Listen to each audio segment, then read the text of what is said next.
유시화 씨가 쓴 에세이 내가 생각한 인생이 아니야 라는 책에 보니까 이런 흥미로운 내용이 있어서 소개할 텐데요.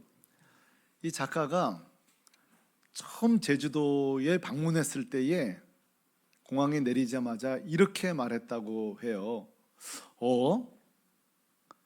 내가 생각했던 제주도가 아니네 라고 말입니다. 왜냐하면 한 달 전부터 제주도를 방문하기 위해서 조사하고 연구했던 그 모습이 아니었던 거예요. 공감되시죠? 우리도 이렇게 여행 가보면 우리가 예측했던 곳이 아닐 때가 가끔 있지 않습니까? 그런데 말입니다, 이 유시화 작가가 제주도에 한 달을 머물게 됩니다. 한 달 살이를 한 거예요. 그리고 어떻게 바뀌었을까요? 이렇게 말했다고 합니다. 내가 생각했던 제주도가 아니었기에 오히려 뭐였다고요? 행복했다. 여러분, 사실 맞습니다. 여행의 진맛은 익숙함이 아니라 낯선 거예요. 생각해 보세요. 내가 막상 찾아간 여행지가 내가 살던 일상과 비슷하다면 익숙하니까 편할지 모르겠어요. 그러나 한 달 살기를 한다면 그게 과연 신선할까요? 며칠 가지 않아서 지루한 곳이, 식상한 곳이 될 것입니다. 사실 우리가 여행을 가는 목적은 그거 아닙니까? 좀 내 일상을 벗어나고 싶은 거예요. 내 일상과 다른 낯선 장소에서 낯선 사람들과 낯선 문화를 체험하면서 그 속에서 비로소 좀 신선함을 경험하고 싶고, 새로운 생각, 나를 뛰어넘는 새로운 경험, 이렇게 작품 활동하고 싶은 사람들은 새로운 인사이트라고 할까요? 그 신선함을 얻기 위해서 우리가 여행하는 거 아닙니까?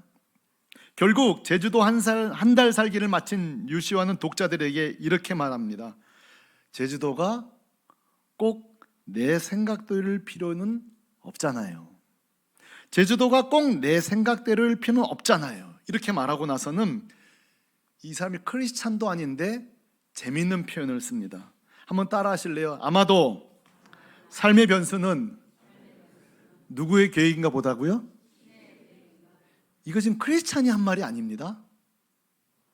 이 불신자가 하는 말이에요. 아마도 삶의 변수는 신의 계획인가 보다. 이게 뭐냐면 자신의 삶이 이게 좀 뭔가 지경이 넓혀지는 순간이에요. 아하, 내 인생에 제 표현이에요. 나를 움직이는 다른 손이 있구나. 근데 이 하나님을 모르니까 삶의 변수는 신의 계획인가 보다 하고 추측하고 있는 거예요.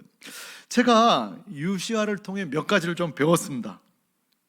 첫째는 삶의 변수를 좀 인정하자. 자, 여러분, 사람 생각해 보세요. 우리 삶의 변수가 많아요? 상수가 많아요? 어떤 분은 그냥 기획생들 잘 되신 분도 있지만 아니에요. 변수가 많습니다. 또 하나 배운 것은 뭐냐면, 그렇다면 이게 사실이라면 변수가를 속상해하지 말고 좀 새로운 가능성을 기다려보자. 그죠? 변수가 왔어요. 에휴, 젠장, 망했네, 이게 아니라 새로운 가능성을 기다려보는 거예요. 한 걸음 더 나간다면 우리도 이 유시화처럼 오히려 내 생각도 아니까 더 행복했다, 이것처럼 마찬가지로 변수를 좀 즐겨보자는 거예요. 좀 행복해보자, 축복을 경험해보자, 이거예요. 제일 마지막은 정말 우리 그리스도인들이 이 고백을 해야 돼요. 내 삶의 변수는 하나님의 계획일 수 있겠구나. 자, 성도 여러분, 이 에세이에서 제가 발견한 이 네 가지, 이 태도는 이 여행을 하면서 깨닫게 됐지만 저는 이렇게 생각합니다. 꼭 내 생각대로일 필요가 있을까? 이 질문은 진짜 우리 일상에 좀 던져볼 필요가 있습니다. 우리의 모든 일상에 유익한 질문이라고 생각해요. 예를 들어 보겠습니다. 누군가 우리의 약속이 취소됐다고 쳐봅시다. 저도 개인적으로 약속 취소되는 거 별로 좋아하지 않아요. 여러분, 일정이 틀어진 걸 좋아할 사람이 어디 있습니까? 근데 잘 생각해 보면 이때도 한번 이런 질문을 해볼 필요 있어요. 오늘 하루 일정이 꼭 내 생각대로 될 필요 있을까 말이죠. 왜냐하면 저도 고만히 설교 준비하다가 생각해 보니까 오늘 이 사람과 약속이 취소되는 바람에 더 좋은 만남이 있었던 경우가 있어요. 제가 아는 집사님도 그 영업을 하는데 그렇게 몇 번 버스를 갈아타고 계약을 맺으러 도착했는데 그 사람이 안 나왔더라는 거예요. 여러 번 찾아갔었는데, 근데 재밌는 일이 있죠. 늘 평상시 자기를 지켜보던 그 옆에 있는 직원이 계약을 해줬다는 거예요. 물론 여러분 일이 아니기 때문에 별로 즐거우시지 않으실 거예요. 그렇죠? 그러나 보세요. 그날 내가 만날 사람은 못 만났지만 새로운 가능성이 열리는 거예요. 새로운 만남이 있는 거예요. 그렇죠?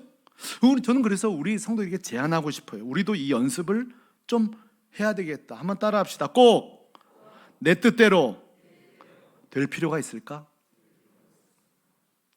이것은 단순히 마인드 컨트롤이나 정신 개조나 자기 만족 프로그램이 아니에요.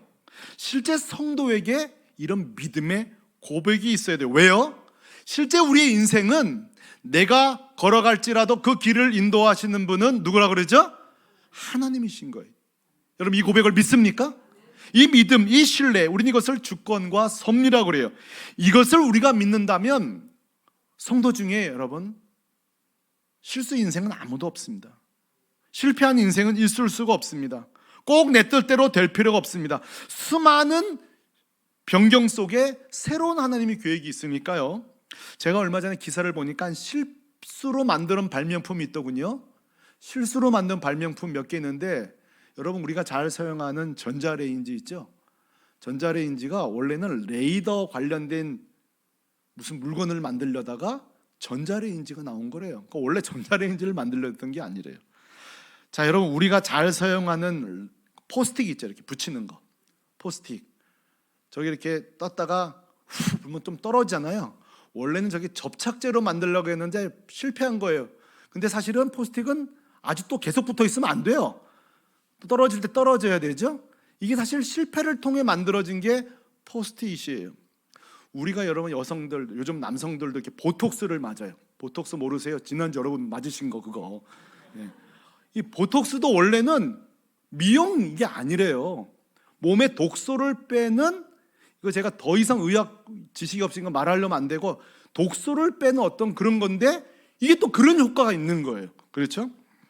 자, 타이어, 우리가 사는 자동차 타이어도 마찬가지예요. 원래는 그냥 어떤 물품을 불 위에 뚝 떨어졌는데 이게 불 위에 화학장으로 이렇게 단단한 고무가 되는 거예요. 그러니까 이 고무가 되고 타이어가 나오고.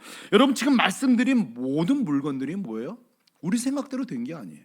우리 계획대로 된 게 아니에요. 그런데 거기에 새로운 가능성들이 있는 거예요. 그러니 여러분 꼭 내 생각대로 될 필요가 있을까요? 이것은 실제 한번 우리 삶 속에 던져볼 필요가 있고요. 더욱이 아까 말씀드린 것처럼 그리스도인이라면 우리 신앙의 영역에서도 반드시 필요한 질문이 꼭 내 생각대로 될 필요가 있을까? 이런 기대예요. 가령 우리 기도도 마찬가지입니다. 여러분 한번 생각해 보세요. 우리가 열심히 기도합니다만 얼마나 많이 낙심도 합니까? 왜? 내 뜻대로 하나님이 응답 안 하실 때가 종종 있습니다. 아니 참 많습니다. 우리 뜻대로 응답하지 않을 때가 참 많습니다. 그때요 속상합니다. 뭐 속상한 건 속상한 거에 할 수 없어요. 근데요 이때도 여러분 이런 질문을 좀 믿음을 해볼 필요가 있어요. 꼭 내 뜻대로 응답하실 필요가 있을까? 뭔가 하나님의 다른 계획이 있지 않을까 말이죠. 이것은 제가 설명할 필요가 없어요. 한번 지난 여러분의 인생을 쫙 뒤돌아보세요. 적어도 저 같은 경우는 10년 전, 20년 전 내 계획대로 내 뜻대로 하나님이 다 응답하셨다면 저는 아마 잘못되었을 것입니다. 내가 구한 대로 하나님이 다 툭툭 줘버리셨다면 저는 큰일 날 뻔, 아찔한 경우가 많습니다. 제가 여러 번 얘기했잖아요. 제가 선택한 거, 제가 계획한 거, 하나님 어떤 경우는 노하셨기 때문에 지금 누리는 축복, 지금 누리는 만남, 이 모든 것이 마찬가지예요. 정말 그 작가의 표현대가 아니라 한번 따라합시다. 삶의 변수는 하나님의 계획이다. 자, 여러분 믿음으로 고백할 수 있으셔야 돼요. 믿음으로 마찬가지예요. 그래서 성도는 정말 하루 일상이든 뭘 하든지 간에 이런 당당한 고백을 해야 돼요. 젠장 이게 아니라 그래 오늘 틀어졌네. 오늘 뭔가 또 새로운 일이 열리려나? 새로운 가능성이 생기려나 말이죠. 이게 왜 단순히 한 작가에서 차용한 용어가 아니라 성경적 원리인가 하면, 성경에 보면 오히려 내 생각, 내 뜻이 아니라 하나님 뜻대로 살았기에 더 근사한 인생을 산 사람들이 참 많습니다. 오늘 제가 설교 준비를 해놓고요, 싹 줄여버렸어요. 이러다가 시간이 너무 길어질 것 같아가지고 말이죠. 이게 너무너무 많아요. 내 뜻이 아니라 하나님 뜻대로 됐기 때문에. 아브라함도 마찬가지예요. 모세도 마찬가지예요. 요셉도 마찬가지예요.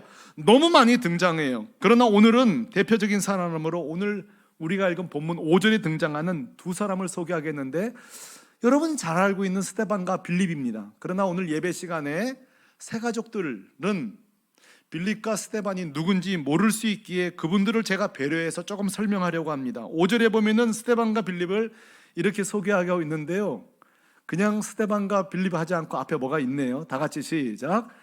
믿음과 스데반과 또 빌립. 자, 오늘 2부 예배 드린 여러분, 오늘 여러분 예배를 통하여 믿음과 성령이 충만해지길 소망합니다. 스데반처럼 말입니다. 빌립처럼 말입니다.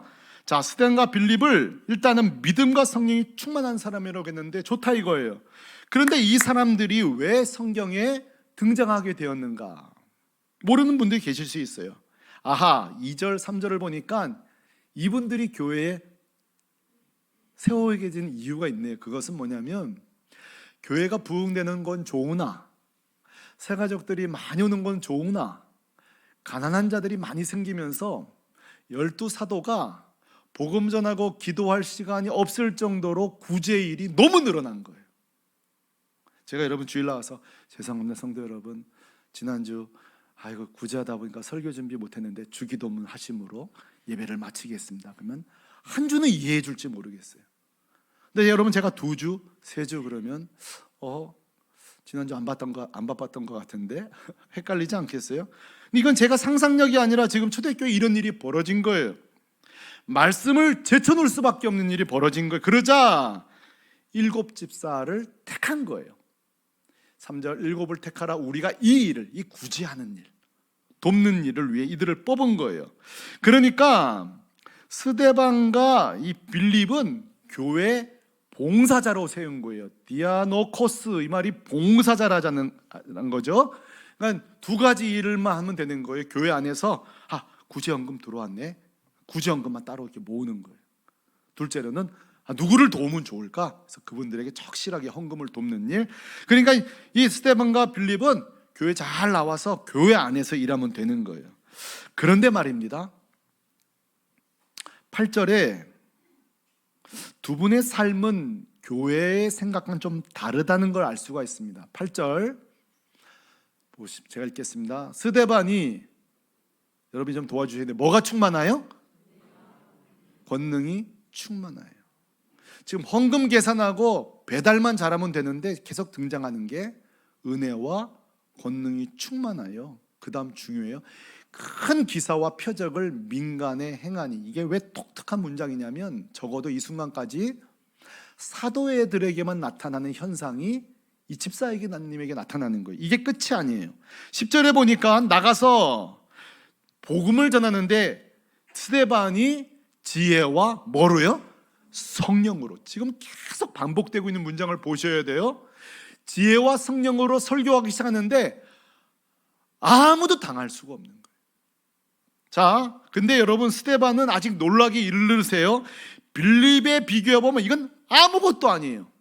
빌립도 교회 안에 있질 않아요. 7절 8절 보니까 빌립이 나가서 복음을 전하면 더러운 귀신들이 막 크게 소리 지르고 나가고, 이거 예수님 사역에 등장하는 거고 베드로나 바울의 사역에만 등장하는 거거든요. 그리고 중풍병자, 못 걷는 자들이 낳고, 그 성에 빌립만 왔다 하면 큰 기쁨이 있는 거예요. 자, 소망합니다. 우리 샘물교회 성도들이 이사가는 곳, 샘물교회 성도들이 걸어가는 곳에 이런 역사가 있기를 소망합니다. 39절 보세요. 성령님과 빌립이 그냥 실과 바늘이에요. 딱 한 몸이 돼서 일하는데, 이렇게 보세요. 주의 영이 누구를 이끌어 간다고요? 빌립을 이끌어 간지라. 내시는 기쁘게 길을 가므로 그를 다시 보지 못하니라. 에디오피아 내시가 있는 광야로 빌립 보고, 야 빌립 빨리 와. 저 에디오피아 내시 저 지그나라로 가기 전에 너가 만나서 복음 전해야 된다. 복음을 전합니다. 성령님이 민감하게, 그러니까 빌립은 하루 일정을 짤 수가 없어. 성령님이 이미 인도하시는 대로 가는 거예요. 40절 이렇게 말하고 있습니다. 빌립은 다소도에 나타나 여러 성을 지나며 복음을 전하고 가이사랴에 이르니라. 아멘. 성경학자들은 빌립이 사역한 그 지역을 지도로 한번 그려놓은 게 있어요. 제가 오늘 안 찾아왔는데요, 재미있는 일은 빌립이 전도단 이 집사님이 다닌 길을 다 이렇게 조사해 보면 실제 사도 바울이 전도한 장소입니다. 어쩌면 사도 바울이 가는 곳보다 복음이 수월했던 이유는 빌립이 털을 닦아 놓았기 때문일지 모른다는 견해가 있습니다. 성경에 안 나오지만 견해가 있습니다. 저기서 중요한 것은 이거예요. 이 스데반과 빌립을 향한 교회의 생각은 뭐예요? 교회 내부 봉사자들이에요. 이렇지 않았겠어요? 스데반, 우리 생각은 저기 아닌데. 빌립, 너 우리가 그렇게 쓰려고 널 세운 건 아닌데. 두 사람 매일 이게 교회 안 나고 밖에만 돌아다니지? 이랬는지 모르겠어요. 이게 교회의 계획이에요. 그러나 하나님의 계획은요, 이들을 교회 안에 가둬둘 생각이 없습니다. 하나님은 교회 밖 순회 전도자로 만들기로 결심하신 것입니다. 묻겠습니다. 성도 여러분, 교회 회의를 통해 스데반과 빌립은 교회 쓰기로 결정했어요. 자, 그런데 제가 이거 묻고 싶은 거예요. 한번 결과를 놓고 볼 때 스데반과 빌립이 교회에서 일하는 게 좋아요? 밖에서 일하는 게 좋아요? 이때는 둘 다 이러면 되지만 결과를 보세요. 밖에서 쓰임받는 게 훨씬 아름답게 쓰임받는 거죠. 훨씬 귀하게 쓰임받는 거죠. 여러분, 빌립과 스데반이 우리에게 이렇게 말하지 않을까요? 꼭 내 생각대로 될 필요가 있을까요? 주의 영에 따라 하루하루 살아가고 성령을 따라 하루하루 스케줄을 짜고, 어쩌면 스데반과 빌립은 매일이 변수였는지 몰라요. 매일이 새로운 일정인지 몰라요. 그런데 그렇게 살아보니 근사해. 멋져. 여러분, 내 생각 아닌 하나님의 계획대로 살아보니 더 근사한 인생을 산 또 한 분을 소개하겠는데, 정희찬 선교사, 박혜경 선교사 부부입니다. 미소가 참 좋죠. 이번 말레이시아 노예 때 만난 부부 목사입니다. 이렇게 서로, 우리는 목사님들 만나면 꼭 신대원 면대 졸업했어 이거부터 시작하거든요. 저보다 2년 선배, 같이 공부했더라고요. 자, 이 정 선교사님은 OM에서 선교 훈련을 받고 2001년 GMS 파송으로 말레이시아에 선교 나갑니다. 두 분이 그 60% 이슬람 국가를 복음화하리라 불붙는 심정으로 뜨겁게 말레이시아 가는데요, 똑같아요. 내가 생각했던 말레이시아가 아닌데 아무에게도 전도할 수 없습니다. 외국인은 그 누구도 말레이시아 사람에게 복음을 전할 수 없습니다. 지발로 오는 사람은 가르칠 수 있습니다. 그러나 아무도 선교할 수 없습니다. 특히 여러분, 이 말레이시아가 이번에 알게 됐는데, 태어나면 그냥 처음부터 이슬람 종교를 택할 수밖에 없는데 법적으로 개종은 가능하대요. 근데 개종의 방법을 좀 들어보세요. 오랜 시간 상담을 받아야 돼요. 비싼 비용을 들이고. 여러분, 예수 믿으려고 비싼 돈 내고 여기 오신 분 계십니까? 그게 끝이 아니에요. 또 병원 가야 돼요. 병원 가서 진료를 받아야 돼요. 종교 하나 개종하려면. 근데 그 비용이 보통 많이 드는 게 아니고 오랜 시간 걸려요. 이 말은 뭐예요? 법은 있으나 무용지물인 거예요. 법은 있어도 아무도 이걸 할 수, 그러니 아무도 개종할 수가 없는 거예요. 특히 예배 시간에 종교 경찰이 앉아 있어요. 그래서 이슬람에 대해서 조금이라도 이상한 얘기하면 바로 신고하는 거예요. 그 선교사님이 그래요. 목사님, 우리 교회에서 제일 주일 성수 잘하는 분이 저 경찰입니다. 그러더라고요. 성도들은 빠졌다 나왔다 이러는데 저 경찰은 그리고 우리 교회에서 제일 졸지도 않고 말씀 듣는 사람 저 경찰이래요. 신고해야 되니까. 근데 보세요, 5년이 지났는데도 전도할 수 없더래요. 제가 한국 돌아와서 이분이 쓰신 말레이시아에서 일어난 부흥 이야기 책을 바로 제가 구매했어요. 읽어보는데 여기 보니까 이런 내용이 나와요. 도착해서 5년이 지날 동안 내 생각대로 되는 게 하나도 없더래요. 내 계획대로 되는 게 하나도 없더래요. 이렇게 말했대요. 내가 뭐하러 선교 훈련 받았나? 내가 말레이시아로 왔나? 그래서 내리는 결론, 여기 몇 페이지인가요? 거기 보면 이런 내용이 나와요. 하나님이 나를 실수로 여기 보내셨다. 혹시 여러분 그런 용어 쓰신 성도 있죠? 내가 실수로 이 학교를 들어갔다. 내가 실수로 이 사람과 결혼했다. 우리 집 얘기 아닙니다. 예, 예. 내가 실수로 이 교회에 나왔다. 내가 실수로 이 직장에 들어갔다. 내가 얼마든지 잘 될 수. 혹시 여러분 실수. 여러분 혹시 그런 분 있습니까? 정성교사가 그랬다는 거예요.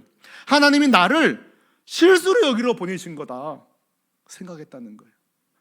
그리고 이제 떠나야 되나 마나요? 그 순간에 남아가고 있는 또 동료 선교사가 자기가 있는 것도 아니면서 절대 떠나면 안 된다. 하나님이 보내서 너가 간 거다 그러고 또 막 떠나지 말라 그러죠. 여러분 그런데 5년째 놀라운 일이 벌어지는데 여전히 5년이 지나도 말레이시아 사람은 아무도 예수를 안 믿더래요. 그런데 여기서부터 이제 뭐냐면 인도네시아하고 말레이시아하고 1시간인가 1시간 반 거리래요. 근데 인도네시아 경기가 어려워지면서 말레이시아로 많은 사람들이 돈을 벌러 오더라는 거예요.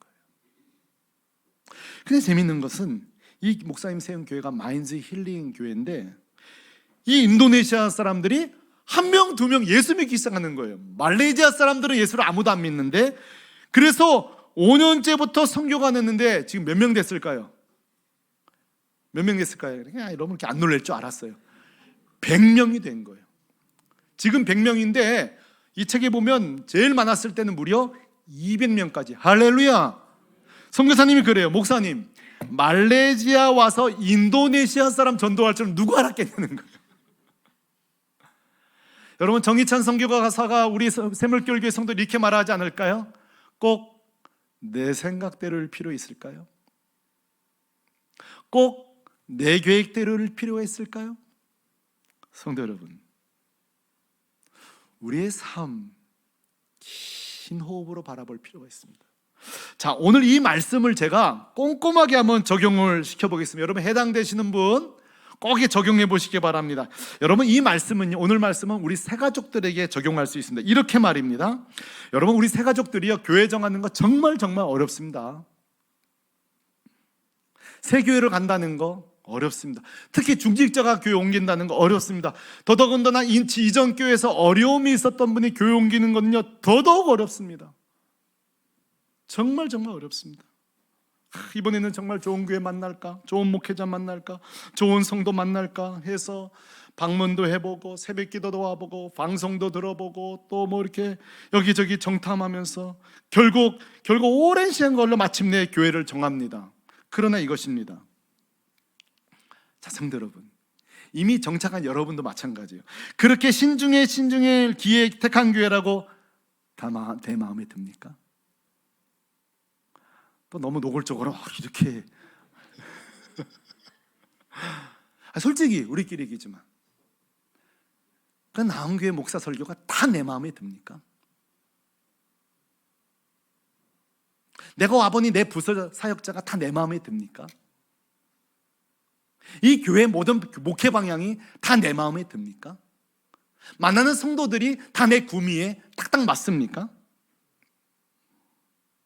근데요, 제가 이런 제안을 해볼게요. 제가 여러분과 다르기 때문에 축복이 될 수 있습니다.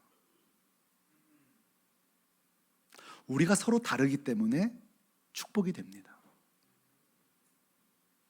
내가 안 들어봤던 설교, 내가 이전 교회 좀 다른 목회 방향일지라도 그래서 여러분 여기 보내신 거예요. 그래서 우리를 만나게 한 거예요. 난 나랑 좀 맞는 성도 만나고 싶어. 근데 여러분 나와 다른 기질의 성도가 있기 때문에 축복인 것입니다. 다 용도가 다르거든요. 그렇게 우리가 떠나지 않고 한 달을 1년 지나고 나서 우리는 이렇게 말할 것입니다. 꼭 교회가 내 생각대로일 필요가 있을까? 왜? 그 다름 속에 축복을 발견하기 때문이에요. 할렐루야. 여러분 이게 삶의 변수의 축복이에요. 이게 하나님의 그 긴 호흡으로 나를 향한 하나님의 계획을 바라볼 수 있는 믿음이에요. 여러분, 오늘 이 말씀은 사업을 하시는 분들, 사업을 시작하는 분들에게도 적용됩니다. 저도 사업을 안 해봤습니다만, 저도 사업을 했다면 굉장히 제 성격적으로 한다면 빨리 성공하고 싶고, 빨리 돈 벌고 싶고, 직원도 많이 들려서 가정들 좀 이렇게 잘 넉넉하게 만들고 싶고, 막 저도 바쁠 거예요. 근데 나도 모르게 자꾸 내 생각, 내 계획, 이게 나로 꽉 차면서 어느 순간에 제가 말씀부터 멀어질 수 있습니다. 왜? 지금 급하잖아. 내가 빨리 성공해야 되는데, 빨리 돈도 벌어야 되는데, 집 산 거 갚아야 되죠, 임대한 거 갚아야 되죠, 직원들 월급 줘야 되죠. 월급 주는 날은 또 이렇게 빨리 돌아와요. 그런데 여러분 보세요, 내 생각, 내 계획을 붙잡는 동안에 신앙도, 너무 열심히 살 때 건강도, 가족과의 관계도, 어쩔 때는 성도와의 교제도, 주일도, 쉼도 모르는, 그저 나중에 뒤돌아보면 어느 순간은 내가 이 회사를 통치하는 것이 아니라 회사가 나를 통치하는 순간이 되는 거예요. 직장이 나를 다스리게 되고, 성공이 나를 다스리고, 돈이 나를 다스리는, 그렇게 쉼 없이 달려가다가 정작 하나님과는 멀리. 성도 여러분, 절대 안 됩니다. 그러나 우리가 사업을 하고 계획을 할 때에 우리가 큐티도 해야 돼요, 기도 생활도 해야 돼요, 주일 성수도 해야 돼요. 그러다 보면 이거는 별 수 없어요. 더딜 수밖에 없어요. 수입이 더딜 수밖에 없어요. 그러나 꼭 내 계획대로 될 필요 있어. 내가 주님 앞에 붙잡고 나만의 길이 있겠지. 긴 호흡으로 하나님의 그 주권과 섭리를 바라보면서 걸어간 여러분 되셔야 합니다. 되실 수 있기를 바랍니다. 이거는 보통 믿음이 필요한 게 아니에요. 특별히 제가 만약에 여러분 사업하고 서비스업을 한다, 이거 여러분 참 이거 어렵습니다. 정말 신앙생활하기 어렵습니다. 그러나 그때에도 우리가 해야 될 원칙들이 있습니다. 그건 뭐예요? 나만의 하나님 인도하심 있겠지 않은 이 긴 호흡, 하나님의 섭리가 있겠지, 이거 말입니다. 제가 오늘 소개한 스데반, 빌립, 그 다음에 정희찬 선교사를 제가 오늘 소개했는데 이 세 사람의 공통점이 있습니다. 그게 뭐냐면은 다 성령 충만함과 주의 인도하심을 받았다는 것입니다.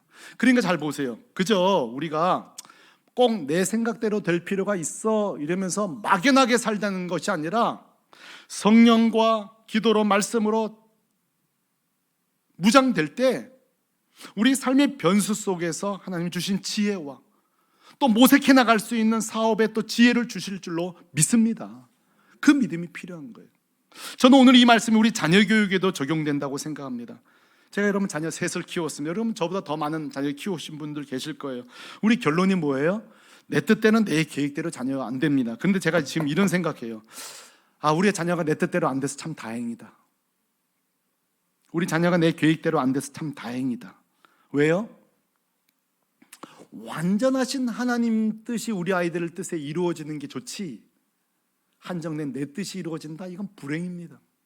오늘 스데반과 빌립, 정희찬을 보니까 제가 얼마나 안심이 됐는지. 그렇구나, 꼭 자녀가 내 뜻대로 될 필요 없구나, 이 아이들만의 길이 있구나. 다만 주의사항은 잊지 말으셔야 돼요. 이제 부모의 간섭과 통치 없이 그냥 마음대로 키우자가 아니라 스데반, 빌립, 정희찬 선교사님처럼 이 자녀들에게 자유를 줄 때는 무장되어 있을 게 필요해요. 그것은 바로 하나님의 사람으로 서 있어야 되고, 말씀으로 공급받아야 되고, 그렇죠? 기도하면서 하나님 뜻을 찾을 수 있는 능력이 돼야 되는 거예요. 저는 그래서 오늘 이 어린이 주일 맞이해서 우리가 자녀들이 이제 20세가 지나면 이제 놔줘야 됩니다. 이건 이제 성경적인 거예요. 근데 여러분, 그냥 놔주는 거는요, 그건 방종입니다. 지금 자막에 나온 것처럼 반드시 새 사람으로 만들어, 예수님, 하나님, 성령의 사람으로 만들어 놓고 파송해야 됩니다. 그럼 아멘이시죠? 스스로 말씀과 기도의 사람 만들어 놓고 분가시켜야 됩니다. 그래, 믿음으로 이렇게 살아야 되구나, 이 믿음의 사람으로 만들어 놓고 분가시켜야 돼요. 여러분도 마찬가지예요. 나이가 들고 재정이 좀 생겼다고 나 이제 부모로부터 분가해야 되지, 그건 여러분 진짜 분가가 아니에요. 여러분이 정말 영적으로 살아갈 힘이 준비되어야 돼요. 빌립처럼, 스데반처럼, 이 정희찬 선교사처럼 말이에요. 순간순간 하나님이 인도하시면 받는 그것 말이에요. 그때 우리 자녀들도 이 스데반, 빌립, 정희찬 선교사님처럼 나의 가는 길 주님이 인도하시는구나 고백하게 될 줄로 믿습니다. 우리 어르신들도 마찬가지예요. 오늘 이 순간까지 꼭 내 생각 내 뜻대로 안 됐다고 실망 좌절할 필요 없습니다. 하나님의 놀라운 계획이 우리 앞에 기다리고 계실 줄로 믿고 반드시 주님 나를 귀하게 인도하신다는 이 믿음을 가지고 더 우리 생각 계획보다 멋지게 살아가는 여러분 되시기를 주님의 이름으로 축원합니다. 축원합니다.